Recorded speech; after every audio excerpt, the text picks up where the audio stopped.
Oi pessoal, tudo bem? Hoje a gente vai falar um pouquinho sobre abandonar livros. Eu não tenho uma pauta pronta aqui, não fiz roteiro para essa conversa aqui, porque o intuito é que seja realmente uma troca, um bate-papo. Eu recentemente abandonei um livro, o pessoal daí no meu Instagram comentou que gostaria de ouvir um pouquinho mais do porquê que isso aconteceu, do que me motivou a realmente abandonar um livro. Outras pessoas que estavam lendo o mesmo livro comentaram que vou seguir um pouquinho mais, vou tentar dar mais uma chance. E outras que falaram que também iam abandonar. Então eu percebi que cada pessoa realmente vai ter um posicionamento diferente sobre abandonar livros. Por isso que eu achei que era legal a gente bater um papo sobre isso. Então bora lá. Bom, não quero começar aqui por qual livro que eu abandonei. Eu separei 2 livros que eu abandonei mais recentemente para eu tentar explicar um pouquinho. Eles são similares, tá? Mas eu queria falar um pouco antes sobre esse fenômeno que é esse abandono de livros. E às vezes ele é um pouco temido, um pouco julgado pelas pessoas, enfim. Para começo de conversa, qual que é a minha filosofia, tá? Eu muito raramente abandono um livro, tá? É algo da minha personalidade, do meu estilo, mas também porque normalmente eu vou ler livros que eles tendem a me agradar um pouco mais porque eu já conheço o meu gosto.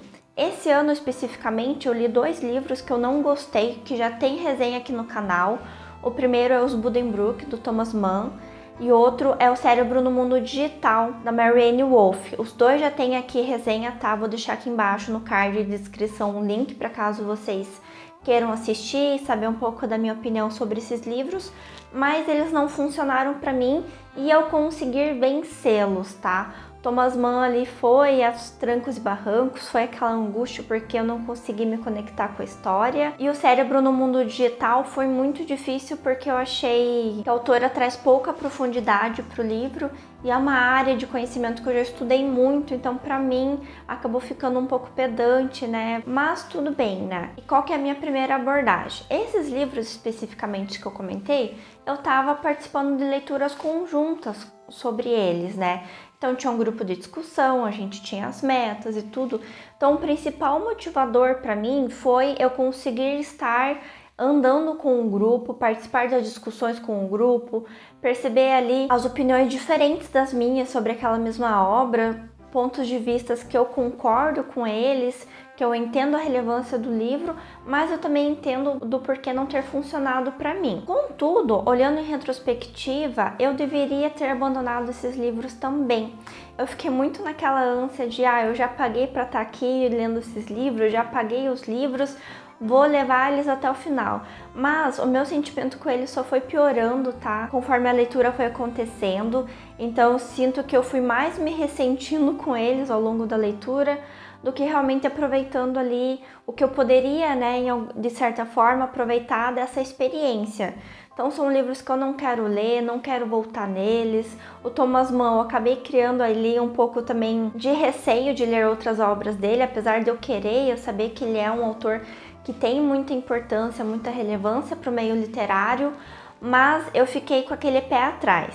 E talvez se eu tivesse abandonado o livro antes de eu ficar um pouco ressentida, digamos assim, com essa experiência de leitura, eu não teria ficado com esse sentimento. Então, olhando retrospectiva, já foram livros que não funcionaram para mim e eu tentei ali a ferro e fogo levar adiante, concluir eles, mas é o famoso, né, a que custo que eu cheguei ao final dessas histórias. Eu percebo também que é importante a gente avançar na leitura de livros, por mais que eles estejam nos desafiando. Então, às vezes é um livro que vai tirar a gente da zona de conforto, que ele é um pouco mais difícil de ler. Para mim, outro livro que entra nessa experiência é o Miss Dalloway, da Virginia Woolf. Eu não gostei da experiência de leitura dele. Eu terminei porque, novamente, tinha comprado, não queria deixar parado na estante, queria concluí-lo quanto antes, mas eu não gostei da experiência de leitura e é uma autora que eu considero talvez se eu fizesse uma imersão na obra, conhecendo sua biografia, um pouco da sua literatura de não ficção, isso iria me agradar um pouco mais. Então eu acho que eu deveria ter dado uma chance novamente em outro momento. O que eu tô querendo dizer com tudo isso, né? Vamos ouvir as vozes da nossa cabeça, elas estão ali para dizer alguma coisa pra gente. E é o mesmo sentimento que eu tenho com a Miss Dalloway, talvez eu tivesse que ter abandonado, eu li numa edição que eu não gostei da tradução, então a minha experiência foi comprometida por esse aspecto também, mas eu sinto que no meio literário tem um pouco desse estigma de abandonar livros, sabe? Eu vejo que as pessoas não falam muito sobre isso. Se é um livro que não funcionou pra você, você tem que ler até o final pra você poder dizer por que não funcionou, sendo que às vezes é muito uma questão de timing também. Às vezes você não tá no momento mais adequado para ler aquela obra, às vezes você não tá no momento pessoal, ou você não tá com a maturidade literária suficiente para apreciar aquela obra, porque tem livros assim que vão ser mais complexos. Eu defendo de que você não pode, né, não deveria, na verdade, abandonar um livro porque ele é muito difícil. E sim tentar criar o aparato literário necessário para que você possa ler esse livro, você possa então aproveitar a sua leitura. Tem livros que realmente vão ser mais complexos, que vão demandar um pouco mais de preparo, e não é que você tem necessariamente que se preparar para o livro, não, mas é que a tua experiência literária, de leitura, de mergulho naquela obra, ela pode ser melhor e menos difícil, menos estranha, né? Eu acho que é estranha a palavra que eu estava procurando, porque às vezes é estranho ler alguns livros porque a gente está realmente fora da nossa zona de conforto, é uma leitura que a gente não costuma fazer, ou ela é muito diferente, a gente não consegue entender muito bem o estilo de escrita do autor, o gênero literário, ele é um pouco mais desafiador, então tudo isso contribui para uma leitura que pode não ser tão prazerosa, mas nem que por isso eu considero pessoalmente que a gente deveria deixar de fazer essas leituras. Voltando para o meu ponto inicial, eu vejo que é muito pouco falado, né, sobre abandonar livros nesse meio literário, né? Eu não entendo o porquê exatamente. Pensando em filosofia de vida, eu acho que tem momentos da nossa vida que a gente percebe que as coisas não estão dando certo, que a gente tem que mudar a rota, a gente tem que desistir de ideias, a gente tem que desistir de convicções, de coisas que a gente considera que são as mais corretas ou as mais certas, porque a gente muda ou porque a gente continuar com um ponto de vista só vai fazer com que a gente se torne uma pessoa às vezes mais inflexível ou até mesmo mais teimosa, né? Teimosia ali, aquela vontade de fazer as coisas a ferro e fogo, custe o que custar, para que a gente defenda um ponto de vista que muitas vezes não tem o porquê de ser defendido. E eu vejo essa mesma filosofia em abandonar livros. Por que a gente se força, a gente se coloca em situações em avançar um livro quando ele não está sendo uma leitura que está te agregando? Que vai estar em certos momentos, como eu, na verdade, fazendo com que você fique ressentido com essa experiência de leitura, com que você não queira mais ler nada daquele autor. Então isso, para mim, olhando retrospectiva, só faz com que a minha experiência de leitura ela seja, na verdade, extremamente impactada de forma negativa. Eu não estou contribuindo para a minha experiência literária. Se bem que você pode pensar que saber o que a gente não gosta também é um aprendizado. E eu super concordo, mas nem sempre pode ser assim. Às vezes a gente não tá no momento, às vezes a gente não tá no nosso desenvolvimento literário suficiente para poder apreciar uma obra. Eu mesma já tive experiências como essa. Eu tô lendo agora Os Irmãos Karamazov. Eu tentei ler durante a minha adolescência, não gostei, achei difícil, achei complexo. E hoje estou lendo e estou gostando. O mesmo acontece com o Morro dos Ventos Uivantes. É uma obra que não me agradou logo de cara, mas que hoje eu tenho muito interesse e eu me sinto com a bagagem necessária para conseguir aproveitar essa leitura e talvez até mesmo favoritar, porque das coisas que eu percebo hoje que fazem o meu gosto pessoal, são livros que eu considero que eu muito provavelmente vou favoritar eles para a vida, porque são gêneros literários muito mais próximos daquilo que eu considero que eu gosto hoje, que me traz essa experiência literária um pouco mais profunda, mas ainda assim muito prazerosa. Um outro ponto que eu percebo é que, poxa, eu tô com a minha estante aqui atrás, tem várias outras coisas que eu quero ler, que eu estou adiando, né? Estou esperando ter mais tempo para ler elas. Enquanto isso, eu tô aqui lutando com um livro que tá fazendo com que eu acorde cedo, que eu comece a ler uma coisa que eu não tô afim, que eu não tô curtindo, e já começo daí o meu dia com um pouco de gastura, um pouco de insatisfação de ler um negócio, me sentir forçada a ler um negócio que não tá fluindo, que não tá funcionando para mim, enquanto eu poderia estar dando oportunidade para tantas outras obras que eu quero ler, que eu tenho disponível na minha biblioteca pessoal, mas que eu não estou fazendo isso porque eu me sinto forçada. E por que a gente se sente forçado muitas vezes?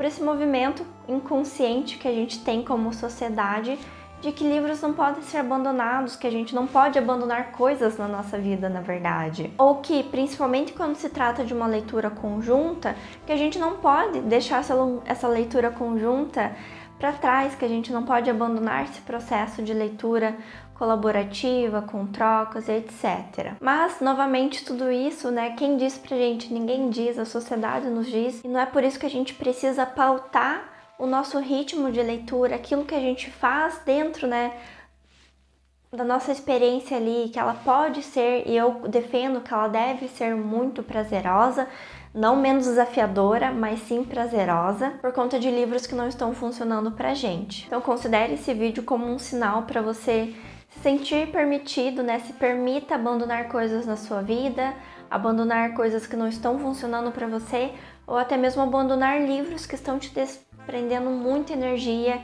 e que não está te agregando nada nesse momento. Você pode mudar, ser uma pessoa diferente daqui a um tempo e esse livro vai estar ali disponível para que você se encontre com ele e tenha então uma experiência muito mais bacana, muito mais prazerosa e que você cresça com esse livro e não crie uma inimizade, que é o que eu vejo que pode acontecer muitas vezes, e vamos naturalizar falar de abandonar livros. Então eu convido vocês que deixem aqui nos comentários os livros que vocês já abandonaram na vida de vocês, por que vocês abandonaram. Eu quero continuar essa conversa aqui nos comentários com vocês. Mas eu trouxe 2 livros que eu percebi que eles são muito similares, que eu abandonei recentemente, que eu gostaria de trazer para vocês. O primeiro é o De Amor e Trevas, do Amos Oz. Eu peguei a indicação desse livro da Paloma Lima, foi uma das melhores leituras dela, se não me engano, de 2022 ou 2021. E tudo que ela me contou desse livro aqui no vídeo dela, eu achei muito interessante. Conta a história então do Amos Oz. Ele conta então da sua infância, da sua juventude, das relações familiares que estavam vigentes ali na vida dele, com seus tios, os amigos dos seus pais também.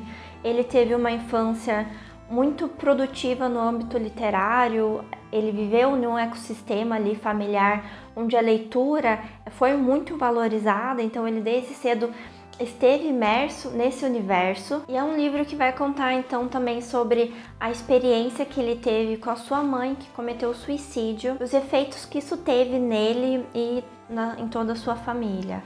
Ele é um homem judeu que viveu em Israel e tem todo um recorte político aqui, social, de tudo o que estava acontecendo durante a sua juventude. Ele nasce em 1939, então a gente acompanha essa infância, a juventude dele, e ele faleceu não faz muito tempo. Ele faleceu em 2018. Então esse livro aqui que eu tenho é da Companhia das Letras, ele é um pequeno calhamaço, tá? Eu parei ele na página 169 e ele vai até a página 600 e pouquinho. Esse é um livro aqui que no começo eu tava curtindo ele, teve algumas passagens que eu achei bem bacana, mas é um livro que é de memórias, então eu acho que é esse o gênero que ainda não funcionou pra mim. Aqui a gente tem muita ambientação, muito nome de amigos, de familiares, e tudo isso faz com que eu me perca um pouco na história e não me conecte com o narrador, com a sua história de vida objetivamente. É um livro ruim? Com certeza não. Mas eu sinto que não funcionou pra mim. Quando eu cheguei ali na página 160, eu vi que eu tava muito mais esperando que os capítulos acabassem e ele melhorasse e fizesse um pouco mais de sentido pra mim. Eu acho que se você gosta de um livro de memórias, esse é um livro muito bem escrito, tá? Isso é uma coisa que eu posso dizer, mas que pra mim não funcionou. Esse excesso de ambientação, de nomes de familiares, de memórias saudosistas, eu acho que esse é um ponto, tá? As nossas memórias, elas fazem muito sentido pra gente, né? Quando a gente lembra da nossa infância, da nossa adolescência, da vida mais pregressa, tudo faz muito sentido pra gente porque a gente viveu aquilo. E aqui eu tenho um pouco dessa sensação que tudo isso que tá escrito faz muito sentido pro Amos Oz. Mas pra mim, como leitora, nem tudo me pegou, nem tudo eu acho que era relevante para colocar nesse livro. Isso fez com que eu sentisse que a leitura ficou um pouco enfadonha. Eu tive uma sensação similar também com o Ano do Pensamento Mágico, da Joan Didion. Eu já fiz uma resenha também sobre esse livro aqui, vou deixar também nos cards para vocês assistirem essa resenha. mas foi um livro também de memórias que eu tive um pouco de dificuldade com esse mesmo elemento. Isso me dá muita dificuldade de me conectar com a obra. Eu espero dar outra chance para esse livro aqui em algum momento. Eu não sei quando, tá? Mas eu sei que ele vai ser uma leitura que eu vou precisar mudar um pouco o estilo do meu gosto literário, que eu tenho preferência no momento para conseguir aproveitar um pouco melhor esse livro. O outro livro que eu sei que é uma opinião muito impopular que eu tenho, principalmente falando desse autor, é a autobiografia do Stefan Zweig. É um livro que eu comecei também numa leitura conjunta, eu li ele até a página 62. É um livro muitíssimo bem escrito, mas novamente o excesso de saudosismo me pegou muito. Eu entendo toda a relevância da obra, eu entendo o porquê de ser importante, eu acho importante esse livro, eu considero ele um marco na nossa literatura. A vida do Stefan Zweig foi extremamente marcada por guerra, por exílio. Ele foi um homem que sofreu muito, ele também chegou a cometer o suicídio, né, junto com a sua esposa. Então é uma vida marcada por muita tristeza, por muitas transformações. E ele viu, né, um momento da nossa sociedade onde a gente cometeu muitas atrocidades, mas em que a gente se desenvolveu muito também de forma tecnológica. É um livro extremamente aclamado pela crítica. Esse escritor é extremamente aclamado, né? Ele escreveu outras biografias que eu só escuto as pessoas falarem extremamente bem, mas entrou daí naquele aspecto para mim que não funcionou, eu não consegui me conectar com a obra. E quero deixar muito claro aqui que não é que eu não me importo, que eu não considero essas coisas interessantes ou importantes de serem lidas ou até mesmo aprendidas, tá? Eu tenho dificuldade de me conectar com essa obra. Eu acho que o Stefan Zweig, ele tem uma escrita muito bonita também, mas esse excesso de saudosismo, ele acaba me desmotivando, porque para mim é muito difícil me conectar com algo que talvez eu não tenha vivenciado. E eu sei que em obras de ficção eu também não vivenciei tudo, né? Aquilo que eu leio, ainda bem que eu não vivenciei tudo, porque são coisas que são extremamente, às vezes, traumáticas, às vezes negativas e que geram realmente essa reflexão pra gente. Eu acho que isso faz parte da literatura, né? Fazer com que a gente tenha uma noção do que é vivenciar coisas que a gente não vivenciou, mas, novamente, o excesso de saudosismo, ele acaba me pegando, e talvez essa escrita mais melancólica quando a gente fala de memórias, que é uma coisa que a gente vê também no De Amor e Trevas, do Amos Oz. É um livro que eu também espero poder ler ele em outro momento da minha vida. Eu tenho certeza que eu vou gostar dele, tá? Só que não é o momento, eu não tô no timing de ler ele, e eu tava entrando nesse mesmo sentimento de que eu quero ler isso daqui logo, esse livro não acaba, as coisas não andam, as coisas não acontecem. Muito similar com o que eu tive com os Buddenbrook, do Thomas Mann, e com O Cérebro no Mundo Digital, da Marianne Wolf. E eu não quero ficar ressentida com esses livros, não quero ficar com esse sentimento ruim, com esse amargor por ter tido que ler eles a ferro e fogo, porque eu estava em leitura conjunta, né? Eu acho que é importante a gente reconhecer também o nosso momento, o nosso timing pessoal, entender que às vezes não é o momento, mas que tomara que a gente tenha o desenvolvimento literário da nossa personalidade, dos nossos gostos, para que a gente possa se reencontrar, quem sabe, com esses livros em outro momento. Vou deixar aqui embaixo então um link para esses livros, tá? Para caso vocês queiram adquirir e ter uma experiência diferente que a minha. Eu sei que são livros que são muito bem falados, então tenho certeza que outras pessoas podem também ter uma boa experiência com eles. Mas nesse momento não foi o caso comigo, vou torcer para que no futuro seja diferente. Se você assistiu esse vídeo até aqui, meu muito obrigada, não esqueça de deixar um like, de se inscrever. Tem bastante gente que assiste os vídeos aqui que ainda não é inscrito, então por favor se inscrevam, isso ajuda o canal a crescer e eu espero vocês no próximo vídeo.